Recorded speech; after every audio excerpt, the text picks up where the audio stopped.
Barcelona is today one of the most recognizable cities on the Mediterranean coast. Sua arquitectura e cultura atrim milhos de visitantes todos os anos. But long before it se tornas destino global, este lugar era simplesmente uma colina estratégica perto do mar. Para entender como Barcelona surgiu, devemos voltar mais de 2000 anos. A época em que esta costa era habitada por povos ibéricos que viviam do comércio, agricultura e dos recursos naturais da região. Antes do nome Barcelona existir, esta terra pertence aos Layetani, uma comunidade ibérica que ocupava a costa central do que hoje e acute a Catalunha.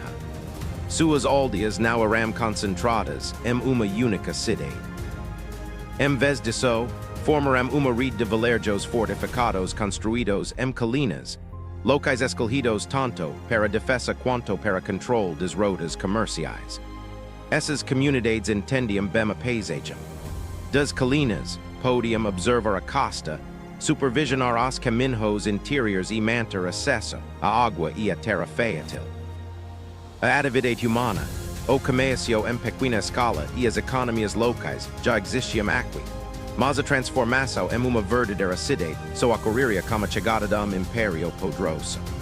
O ponto decisivo chegou nos últimos anos do primeiro século antes de Cristo. Entre aproximadamente 15 e 13 AC, os romanos estabeleceram uma nova colônia no topo de uma pequena colina conhecida como Mons Tabor. A povoação recebeu o longo e formal nome colônia Iulia Augusta Faventia Paterna Barcino. A partir daquele momento, Barcino tornou-se uma cidade romana. No centro estava o fórum, o coração político e econômico do assentamento. A partir desta praça central, duas ruas principais cruzavam a cidade do Cardo, correndo de norte a sul, e o de Cúmenes, correndo de leste a oeste. Ao redor desta grade, casas, templos e edifícios administrativos apareceram em arranjo ordenado que reflete os princípios de planejamento romano. Uma muralha defensiva cercava a cidade, inicialmente construída entre os séculos III e posteriormente reforçada durante os séculos III e IV. Comparada a outros centros romanos como Tarraco ou a Merida Augusta, Barcino não era enorme.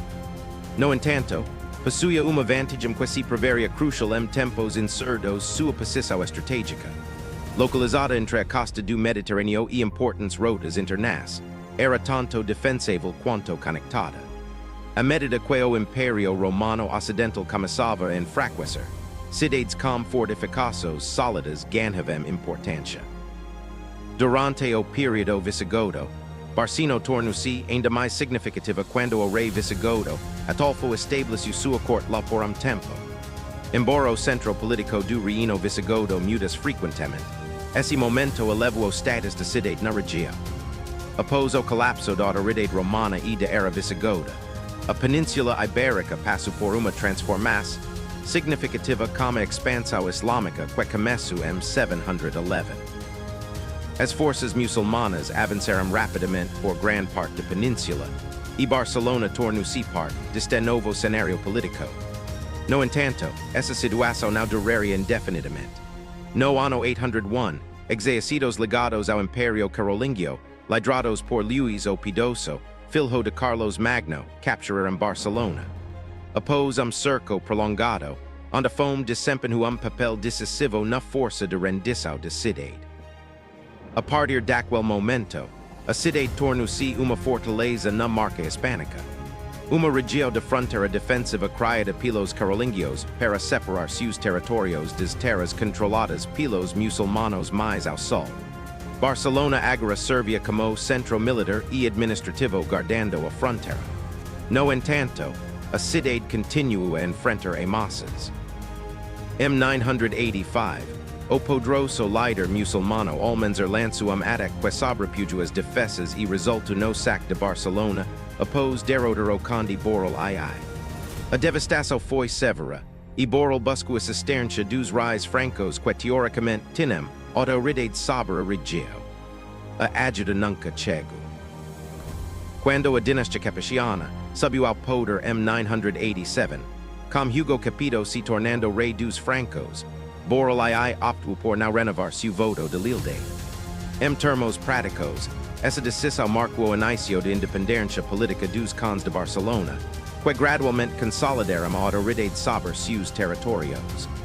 Ao longo dos séculos seguintes, Barcelona cresceu centro político e comercial significativo. Em 1249, o rei Jaime apoiou a criação de uma estrutura de governo municipal, que mais tarde se desenvolveria no Conselho de Cent, uma instituição que desempenhou importante papel na gestão dos assuntos de cidade por gerações. A governança local, o comércio e a atividade marítima cada vez mais definiram o caráter de Barcelona. A cidade também se tornou componente-chave de uma entidade política maior coroa do Aragon. Essa união originou-se do casamento entre Petronila do Aragon e Ramon Berenguer IV, conde de Barcelona. A medida que a coroa do Aragon expandia sua influência pelo Mediterrâneo através do comércio e da conquista, Barcelona se beneficiava diretamente de rede. Os comerciantes, construtores de navios e marinheiros da cidade se envolviam profundamente no comércio mediterrâneo. Durante os séculos XII e XIV, Barcelona desenvolveu uma economia marítima ativa, apoiada por estruturas legais que regulavam o comércio e a navegação. Coltas de leis marítimas associadas ao consulado de mar circularam amplamente e influenciaram práticas comerciais.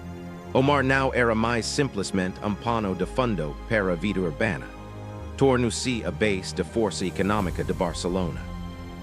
Os estaleiros reais conhecidos como dracens reais estavam intimamente ligados a essa expansão marítima. Estes grandes instalações apoiaram a construção de navios, manutenção e logística naval. Através deles, a cidade participou diretamente das redes comerciais e das operações militares do Mediterrâneo. Ao mesmo tempo, o horizonte de Barcelona começou a mudar. À medida que novos edifícios monumentais surgiam na cidade. Em 1298, a construção começou na Catedral Gótica que dominará a paisagem urbana por séculos. Como muitas catedrais medievais, sua construção se estendeu por gerações, refletindo as ambições de longo prazo dos habitantes da cidade. Outro exemplo notável de sua energia arquitetônica foi a Igreja de Santa Maria del Mar, estreitamente ligada à comunidade marítima e à classe mercante. Esta igreja foi construída durante o século XIV e concluída em 1383. Simbolizava a confiança econômica e o orgulho cívico da sociedade comercial de Barcelona. A Loja del Mar também emergiu durante esse período como importante centro para acordos comerciais e negociações. Inicialmente estabelecida como uma estrutura simples em meados do século XIV, mais tarde se expandiu para grande salão onde os mercadores se reuniam para arranjar contratos e conduzir negócios.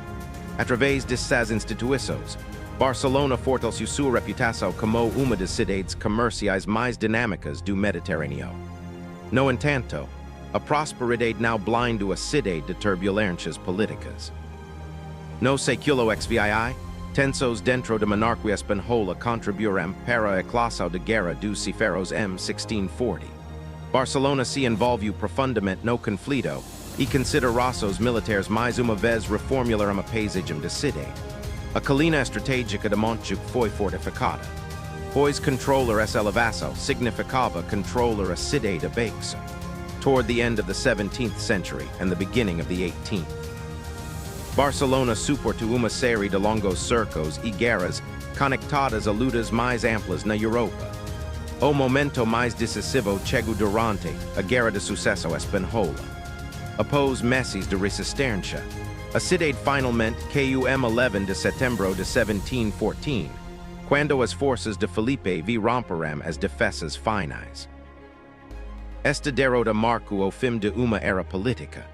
Em 1716, os decretos de nova planta reorganizaram as instituições de Catalunha e impulsaram uma nova estrutura administrativa. O controle sobre Barcelona. A transformação de Barcelona não terminou ali.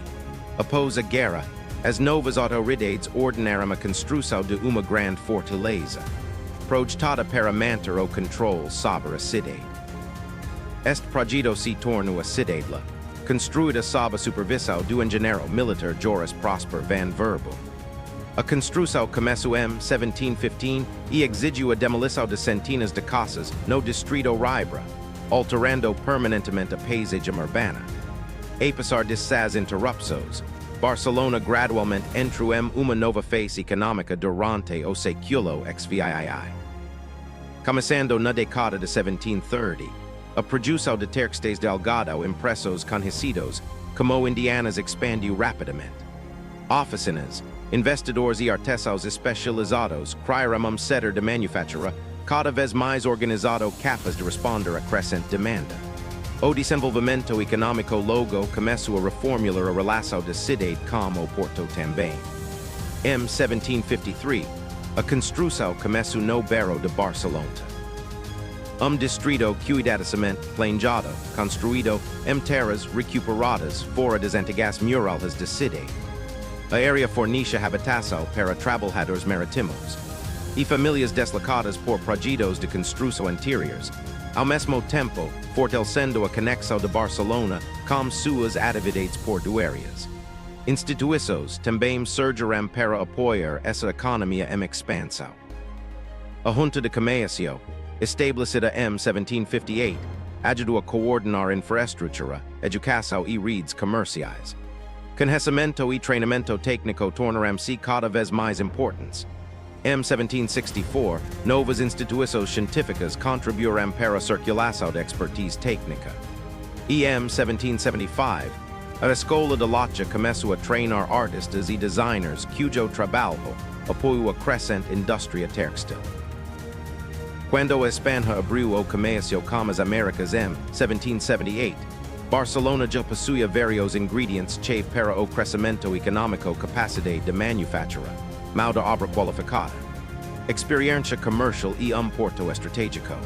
No final do século XVII, a cidade ainda não havia se tornado o grande centro industrial que seria mais tarde. No entanto, as fundações estavam firmemente estabelecidas. Barcelona aprendeu a produzir, negociar e competir dentro de mercados internacionais. A transformação que em breve remodelaria a cidade já estava em andamento, preparando Barcelona para a expansão dramática que definiria sua era moderna.